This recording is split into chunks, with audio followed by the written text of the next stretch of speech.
Okay, hi everyone. Second bit then for tomorrow's one. But Venus, Dea Candida, the beautiful goddess, Aderat, was present, was nearby, inter, amongst, Ferens, bearing her gifts. Sorry, I'll do some underlining while we're going through it.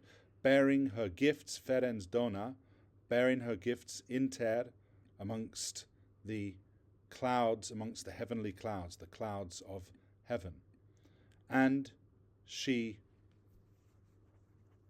saw her son, and when she vidit, she saw her natum, her son, procul, from far away, reducta, removed in the valley,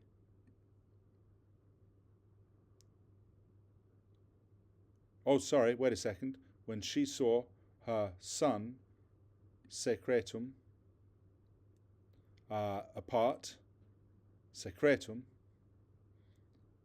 in a secluded valley, in a secluded valley by the Egelido Flumine, by the cool stream. She spoke with such words, and she obtulit, and she suddenly, ultro, presented herself, and she suddenly came before him. So, the gifts, behold, look at, the munera, the gifts, perfected by the promised promisa arte, by the promised skill of my own husband. I like that kind of individual selfishness of Venus here. Note the enjambement there. Do not, ne dubites, do not withhold, do not shrink maybe. Do not shrink, my child. Do not, nate, my child, hesitate to poscere, to mox, poscere, to soon call the arrogant Laurentines, laurentos superbos, and the vicious acrem turnum, and the vicious and the violent Turnus into battle. The Kithron spoke and sought Petivit and Plexus, the embraces of her son.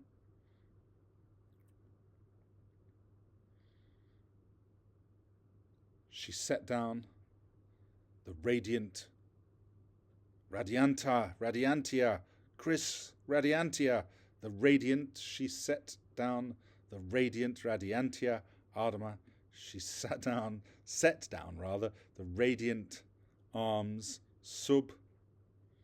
she set down the radiant arms under the quercu, under the oak tree, adversa, before him. Ille, he, lightus, happy, but what about rejoicing? Rejoicing in the gifts of the goddess, and in tanto honore, and in such honor, could not be expleri, could not get enough. Nequid expleri, could not, I'm trying to think of what we could say there. What do we have there? Could not be satisfied. That's good, could not be satisfied. He, nequid, could not be satisfied.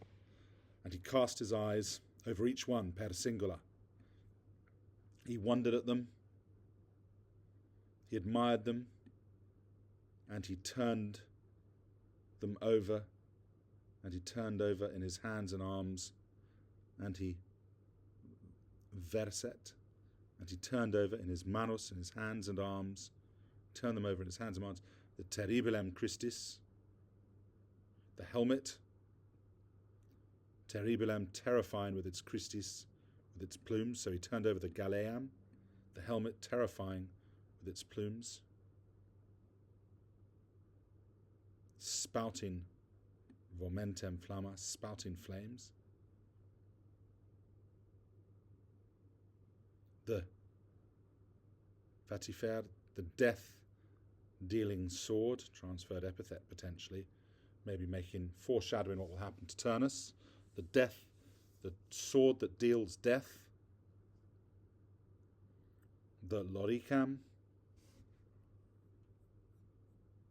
the corslet, rigentem, rigor mortis from stiff, from its bronze, the corslet stiff in bronze, stiff from its bronze, sanguinem, blood red, and ingentem and huge, qualis, such as when, just as, like, when a dark blue cum caerula, when a sky blue cloud inardescit, when a sky blue cloud kindles with more crisp, more radiance, with the rays of the sun, of the solis, and refulget, and gleams longe from far away. Then the smooth greaves of electrum and recocto auro and refined gold.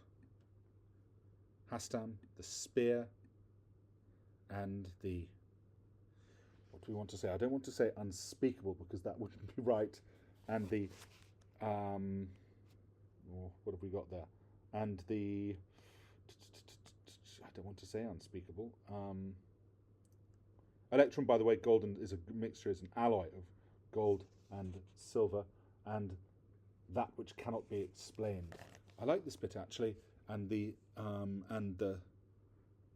inexplicable fabric decoration of the shield, because of course Aeneas, and there is this question of, it isn't, I don't think, sorry, I know I'm not meant to be talking about this, I'm only meant to be talking about the translation, but I'm going to leave you with this. I don't think that actually Aeneas looks at the shield and goes, oh right, good, so I'll do this, and then this will happen, then this will happen, then this will happen.